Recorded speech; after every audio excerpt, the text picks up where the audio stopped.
And hello, ladies and gentlemen, boys and girls. Welcome to the Price and Presley Spook Show. I'm Terry Price. I am Harold Presley. Welcome to our show. This show is a regular guy look at the spooky, the paranormal stuff, UFOs, Bigfoot, which Terry loves, the kind of stuff that, creeps you out. We're going to talk about that kind of stuff here on this particular show. If you've been listening to our podcast, you already know that. Stuff that keeps you awake at night. Yeah, some of us more than others, okay? Yeah, okay. And don't forget, you got a spooky story you want to share with us that you want us to talk about over the air, we can do that. Just email it to us, pricepresleyshow@gmail.com. And we got a lot of people sending in stuff. And, That's right. Subscribe and like our YouTube page. We like the likes. We like to subscribe. Give us a thumbs up. We like that. No thumbs down. Don't forget that. That doesn't exist. Thumbs up. Give us a Fonzie. That's right. And Facebook page, facebook.com. Hey, Price Presley Show, Price Presley Spook Show. Go there and like our page on Facebook as well. We have with us the president and CEO, as well as the tech manager of the Dallas Area Paranormal Society, Tanya and Alan King. D.A.P.S. Hi, guys. How are you? Hey, how are you? Tanya and Alan, welcome to the show. Glad to have you here. And, I talked on one of our previous podcasts, Terry was kind of introduced our whole podcast. He was telling us about his association with D.A.P.S. and everything. So I know a little bit about you guys, but I want to know how you, Tanya and Alan, how you came to get involved in D.A.P.S. Sure. I grew up in a house, a big old turn-of-the-century house that was haunted. I had lots of experiences there. And the Ghost Hunter show came on in about 2003, and it just completely blew my mind that people were going out and seeking this activity on purpose. And in about 2008, I was working at the Dallas Public Library. And so in October, I reached out to several paranormal organizations, and Dallas Area Paranormal Society was the one who I talked to and got them to come and do a talk at the library. Was incredibly interesting. And so they asked us to come to one of their meet and greets. We did, and we joined, and 2 years later, the organization kind of became ours. And so we've been caretakers of it ever since. Alan, what's your story? Tell us.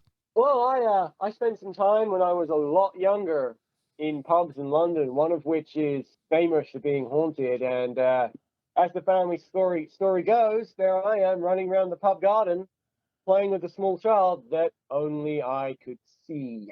Yikes. Do you remember any of that? Do you remember the child at all? Yes. What did the child look like? It was a kid? a small girl wearing a white, like a bonnet, wearing a red penny. Oh, really? Yes. A red what? Penny. Penny. That would be a very old Pinafore dress. Oh, that's Pinafore. That's Okay. interesting. That's wow. That's and the wild. fact that you remember that's and you weren't afraid or anything. You just saw the child. Nope, it was I just thought it was a child that used to come to the pub and play. Right? Come to the pub and play, of course. Wow. Wow. That's I great. was very, very young. Yeah. All right. Well, tell us a little bit about the Dallas Area Paranormal Society and what your mission is. We are a nonprofit agency, which means we don't charge for investigations. And essentially, we exist just to help people, because I know what it's like to be afraid of your own home, to be afraid to go to sleep at night. And so it's always been my mission to help people understand what's going on, because people tend to fear what they don't understand. Absolutely. Mm-hmm. So I feel like if they have a little bit of education and have some answers about what's going on, they'll feel a little more comfortable. Yeah, well, that makes sense. Now, being the tech manager of the Dallas Area Paranormal Society, what does that entail, Alan? An awful lot of watching TV screens of nothing happening, and an awful lot of reviewing audio. And making sure that all the equipment works and that we're using equipment that makes sense scientifically. Yeah. So tell them a little bit about the camera system that you use.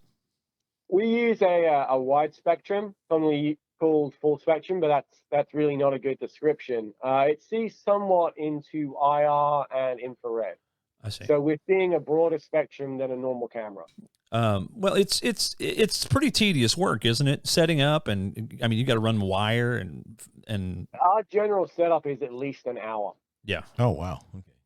Sometimes more if it's a bigger location, because we have to run more cords. We have to work out the logistics of how we're going to get all the cameras set up. We have to know what activity is going on where, so that we know what equipment to place there. Right. So if there's voices in one place, we're going to put digital recorders in that place.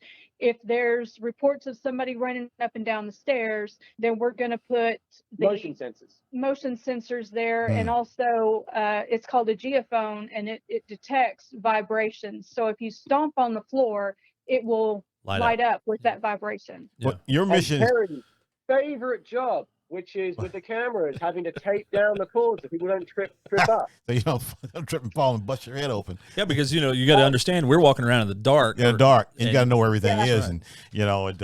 And so you're used to that, Terry. Being a musician, you got wires and things all over the place. You have to know where everything is, so you don't trip, over everything. Now, I've heard Terry talk about this, the fact that you're in the business of disproving things, not in the business of proving that there's paranormal activity. If we can disprove everything, but there's always that 1% that we cannot disprove. Mm-hmm. That is where the paranormal lies.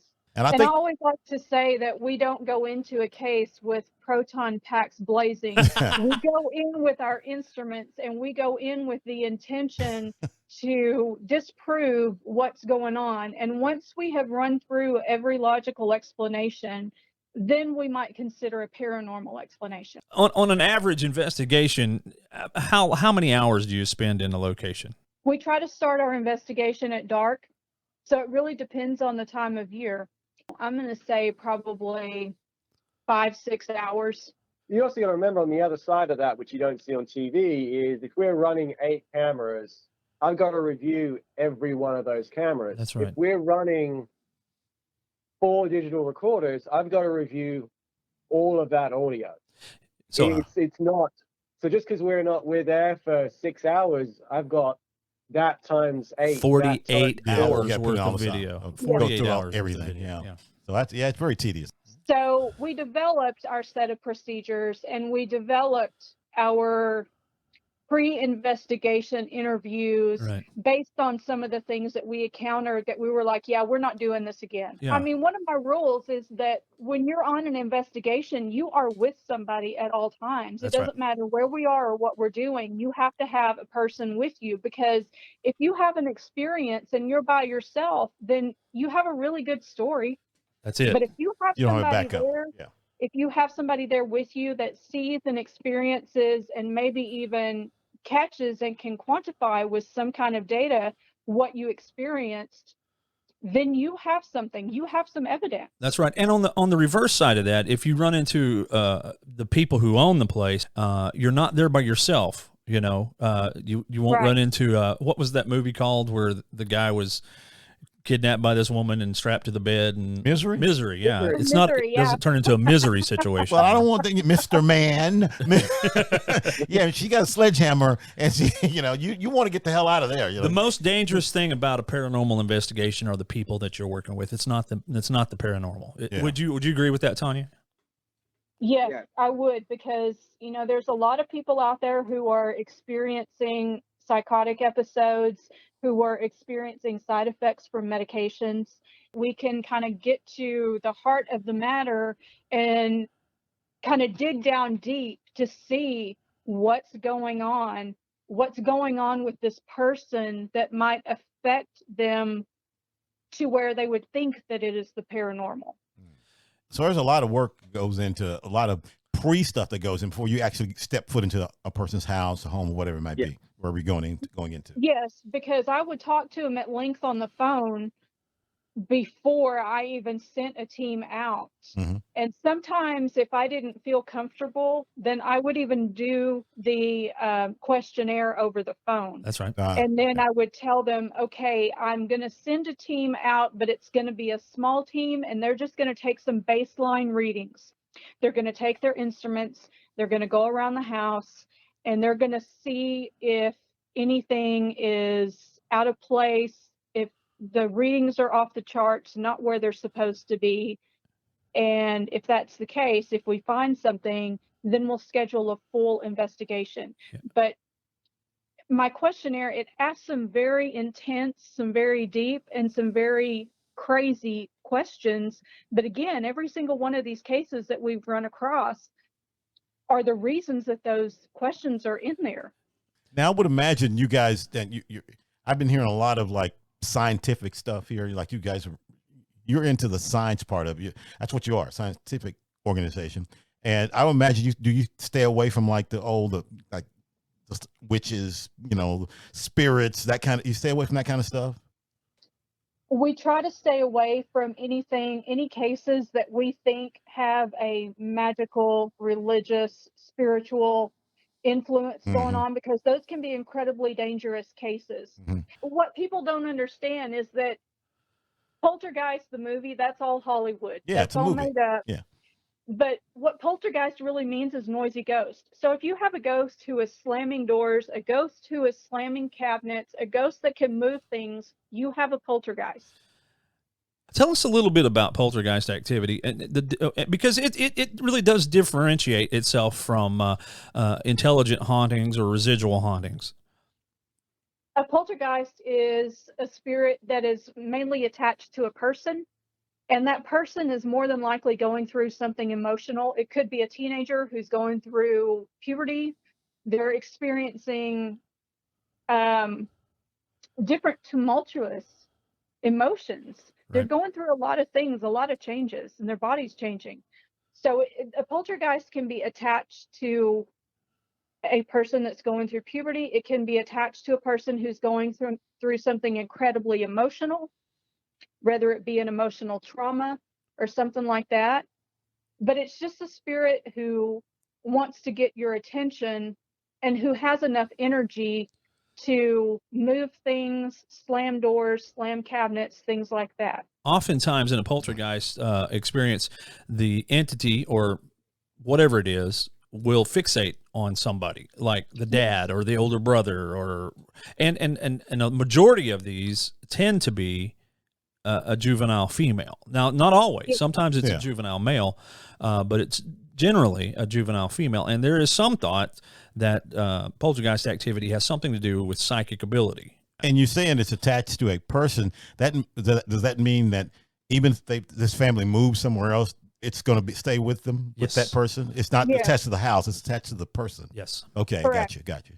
The problem with the poltergeist is it's very similar to what they call demon area possession. Correct. Yeah. And a demon area possession is what happens when a demon enters an area, and it does very much the same thing as what poltergeists do to wear down the people. That would be you're talking about the demonic thing. That would be a poltergeist on about 19. Yeah. They have a lot more strength and a lot more ability to break down and wear down the people in the family. A poltergeist is really more annoying. Yeah. Can be more annoying than terrifying. Right. Yeah, I'm going to say anything demonic is terrifying. I'm going to say this. I would never do any of this with you guys. I'm going to be clear about that. I don't want to be around anything demonic, any kind of spirit moving around, touching me, rubbing my head. I don't want any of that. Okay, no. I get freaked out after I shave my head. I go outside and I can feel everything, all the air on my head. That freaks me out right there. So I know I'm not doing any of this. Okay. D.A.P.S really does train their investigators. I mean, before you can ever go out to investigate, you got to sit through lectures and when you start out, you're the grunt. And believe me, I know I was the grunt. Yeah, I remember you talking about that. You had a whole lot of stuff around, didn't you? But they teach you basically, and this is one of the things that Tanya and Alan taught me, is that you cannot get excited about it. If you feel like you got to leave, get up and leave, but do it calmly. You got to stay in control, but you can still be excited, but you got to stay in control. Okay? Right. You have to maintain control on your emotions, because some of these places, the spirits feed on that emotional activity. And you don't want to get something attached to you, or you don't want to stir up something that you can't control, that you can't handle.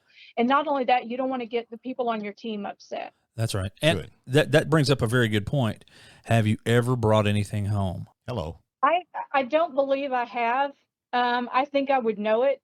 I have kind of spirit visitors of my own, but I know the signs of that person or those persons. Yeah.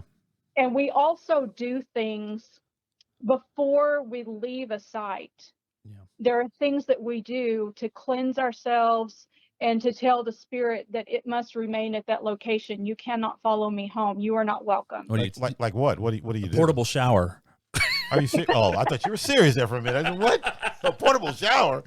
No, we sage ourselves to cleanse ourselves. Oh, sage, burning sage. Yeah, I've heard it. Yeah. I have a whole kit that has things in it. I have holy water, and I have anointing oil, and also I have an amulet that I wear for personal protection. I did too. Okay. I wore a silver pentagram. For the werewolves or something. I mean, It's an ancient symbol of protection. okay.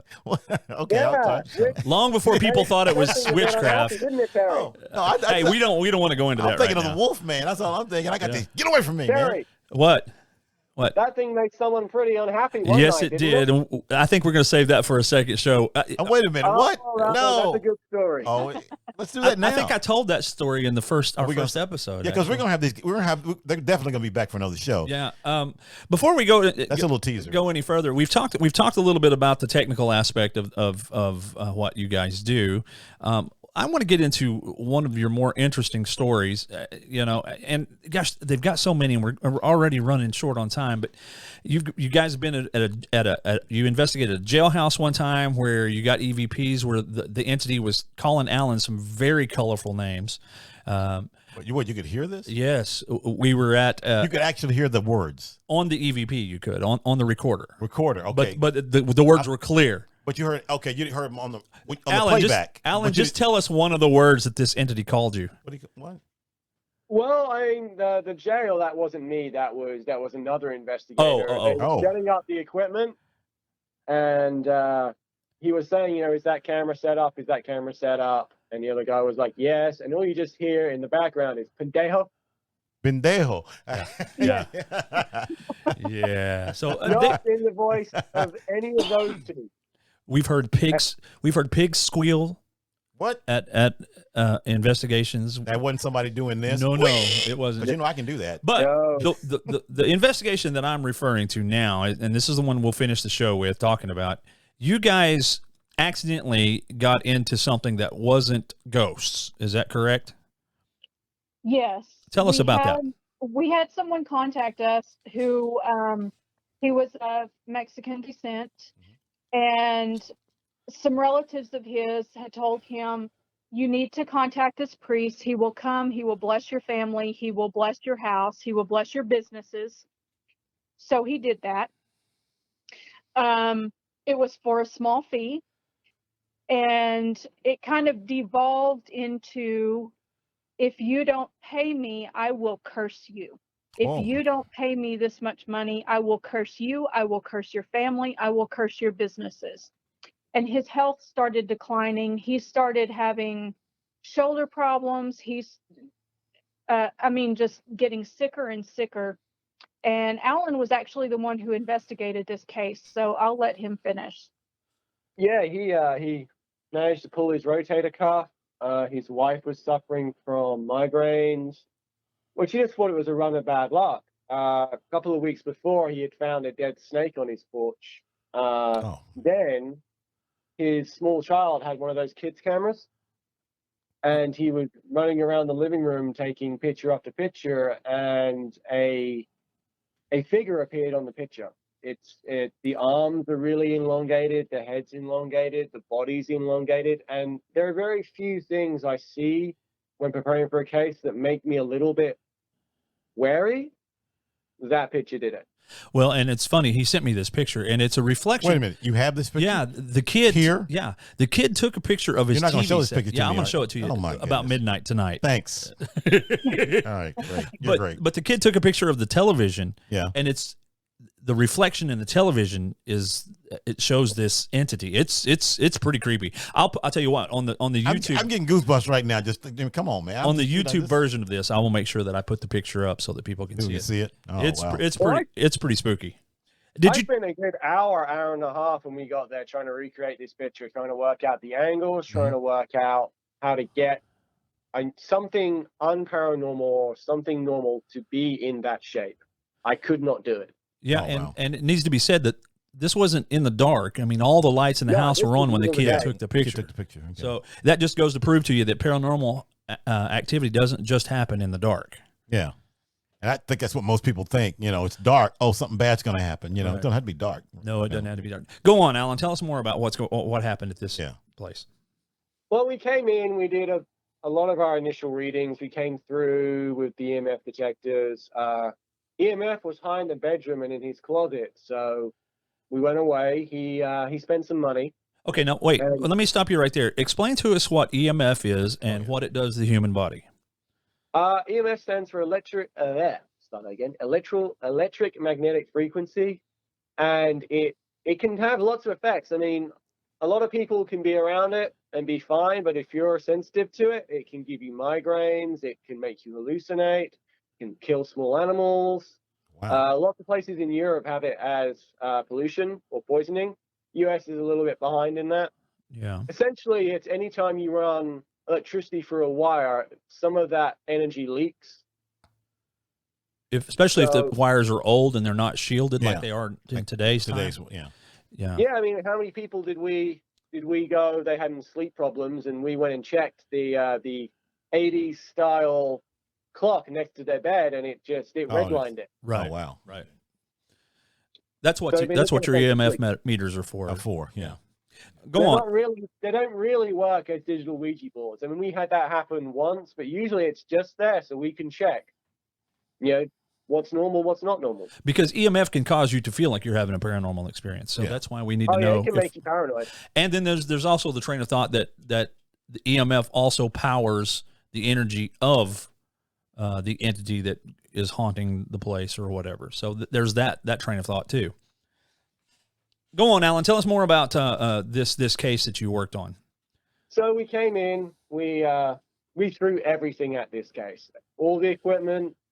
We ran some experiments. We got orbs that you could see with your naked eye, and that is the only place I've ever seen orbs with my naked eye. That's about the only time that you can say it's actually a paranormal orb. You see a lot of pictures with these little orbs and stuff on it, but that's generally dust or moisture or even bugs.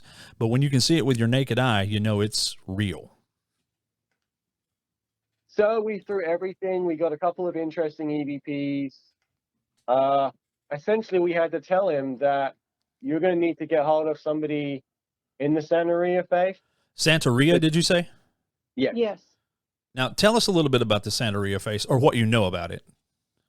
Santeria is more of a South American spirituality. It kind of resembles voodoo a little bit. There are some dark magic elements in the blood magic and things like that. So again, that's something that we try to avoid because I don't really know enough about it. I am not a priest or a priestess, so that's not really something that I can fight. That's not something I can take on. That would be one of the instances where I have to pass this case on to somebody else who knows how to deal with it, who has experience and who is educated on the subject. Alan, at what point did you realize that you were dealing with a spiritual type thing rather than a ghostly type thing? We had 2 investigators that had to leave the building because they went from being fine to like a huge migraine, and they nearly ended up falling over. So they had to leave the building. They had to leave the house. Really? That happens very, very rarely. And then when you start seeing as many orbs as we saw with our naked eye, that's high up there. Well, did you know about the priest thing from in the beginning, or did you find out later on? We found out a little bit later on. It made a lot of sense once we found out what was going on. Yeah, you kind of put 2 to 2 together. Yeah, so that's way, way out of our wheelhouse. So how did you handle it once you discovered that you might be dealing with a curse rather than ghosts or a poltergeist or something? How did you handle that? We sat him down, we spoke to him, and we said, the only way you're going to get rid of this is to contact somebody in that faith who is better than that person is to get rid of it. We cannot help you. We can't get rid of it. So that's what he did. He contacted somebody, and they came out, and I mean, things were all right for him last time we spoke to him. And they were able to help him. Yeah. Yes. And you have, forward a couple. and you actually have something related to this, don't you? Yeah. Fast forward a couple of years. Yeah. We're investigating in Louisiana in New Orleans, and we go up to one of the really famous voodoo shops, and we speak to the priestess there, and we show her the picture. She looks at the picture, and she proceeds to tell us the story. You mean you didn't say anything to her about the story at all? Nope. She told us, sorry, about the curse, about someone doing it to him, and what the reactions to this being in the house would be. You just showed her a picture. Is that what you said? Yeah. Yes. And that was it. We took the picture with us, and we showed it to her and said, "What can you tell us?" And she proceeded to tell us that this being was manifested specifically to go after someone, to target someone, and to make their lives miserable. Wow. And to make them ill. Well, that's kind of scary to think that something like that might be an actual reality in this world. Yeah, really. It is terrifying, which is, again, one of the reasons that I don't deal with these cases. Right. Wow. Right. Wow, that's kind of creepy. It's not creepy. It's scary when you get down to think about it. That's why when I was with D.A.P.S, if it resembled demonic activity, voodoo, or any kind of black magic or anything, I tried to steer myself away from it as much as possible. And not that you guys, I don't remember you guys ever saying we needed to investigate something like that. But I had always told myself I don't want anything to do, because that's something that you can bring home with you. Yeah. If you're not careful. Yeah, I'm not messing with anything like that. I don't want to be right. And not only that, but again, that's not something that I have the tools to deal with. I can investigate, I can tell them if there's activity there, but when they need more answers and when they need to actually combat something spiritual, that's not what I do. Wow. So, I mean, a lot of these cases, I just had to try to turn over to someone else. Yeah. If I thought that it was something possibly demonic, then I had a minister that I turned those over to.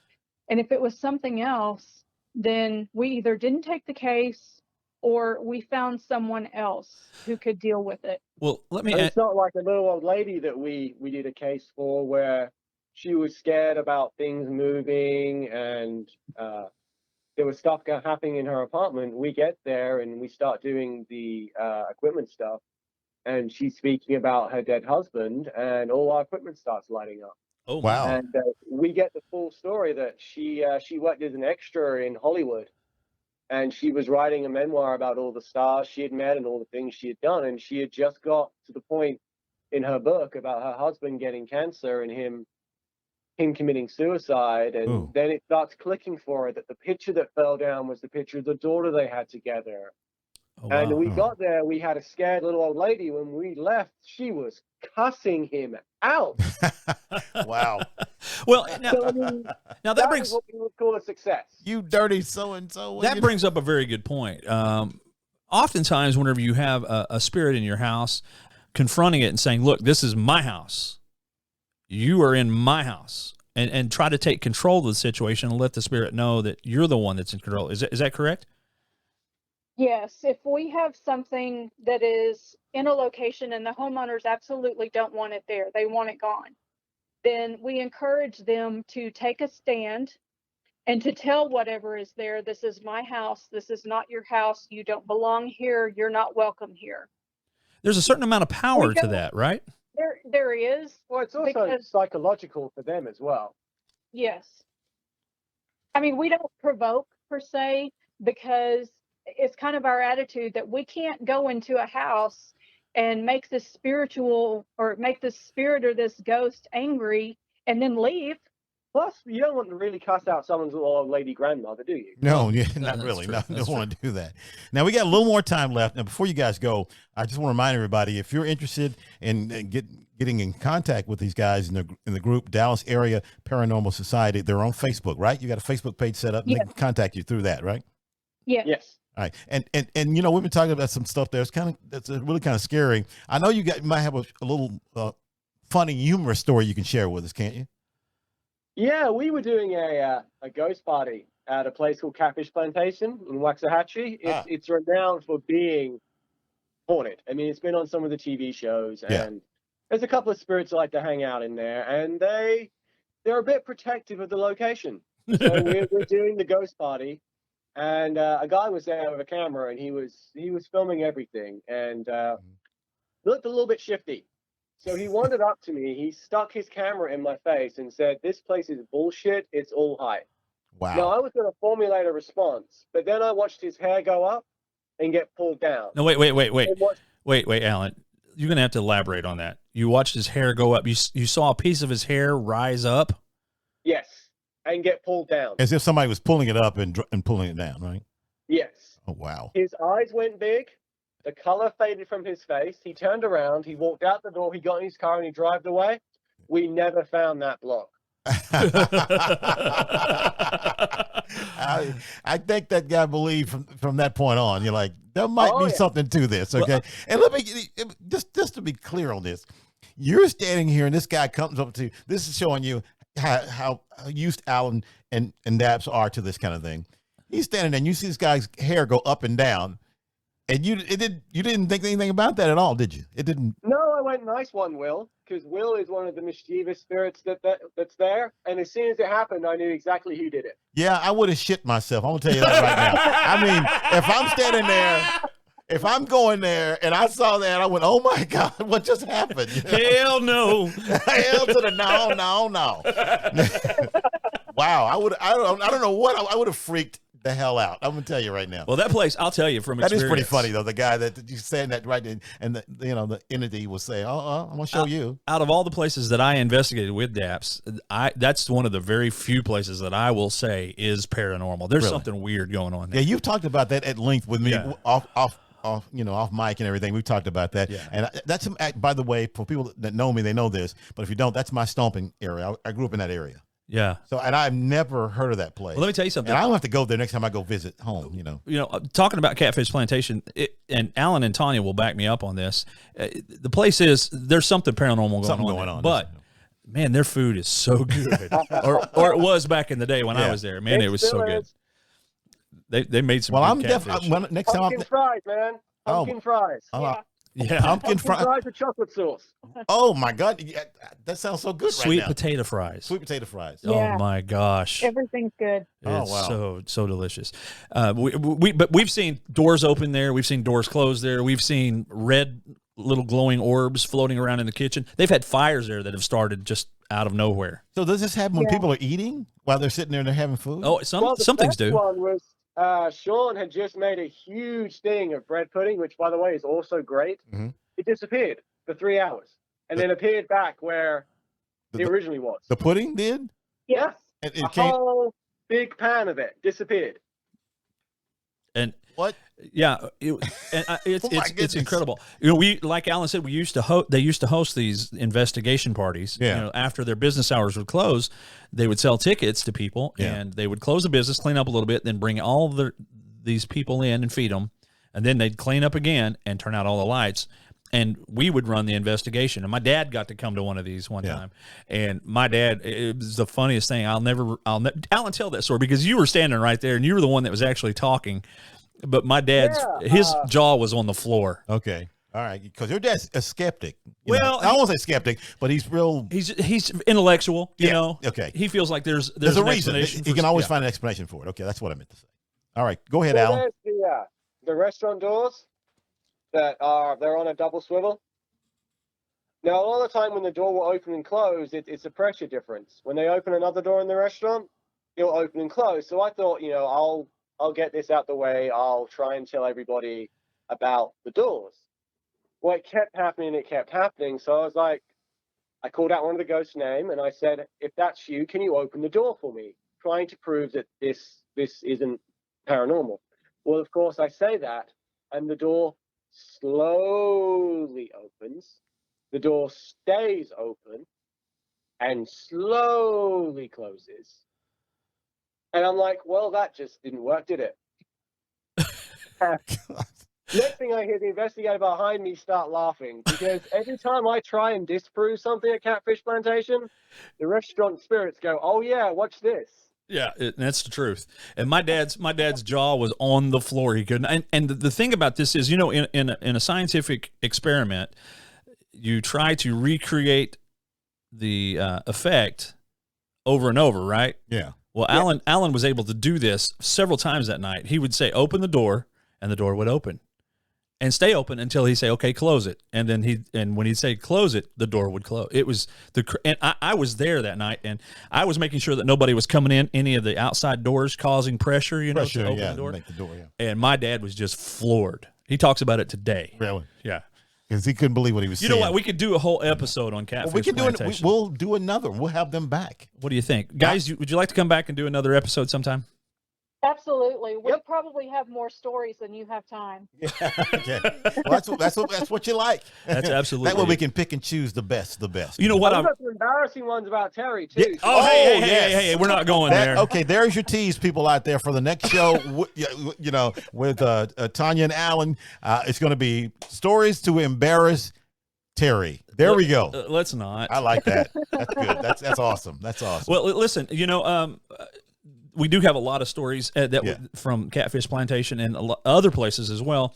And we have a place here in Bryan, College Station, Texas.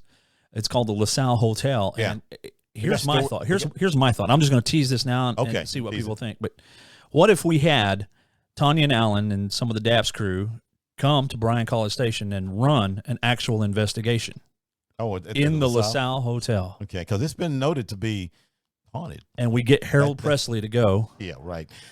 And we'll do a live podcast from... I'll do it. I'll sit at the bar while you guys do your thing, okay? No. No, that's the wrong type of spirit, dude. Well, that's something to think about. Go with me, Harold. I'll protect you. Okay. All hey, right. let's even make the pot sweeter. Let's do it around Halloween. How's that? Well, we'll see. I'm not committing to anything, but I'm open to it. Okay. Ladies and gentlemen, boys and girls, you've been listening to the Price and Presley Spook Show with our very special guests from Dallas Area Paranormal Society, Tanya and Alan King. We thank you so much for coming on the show. Thank you, guys.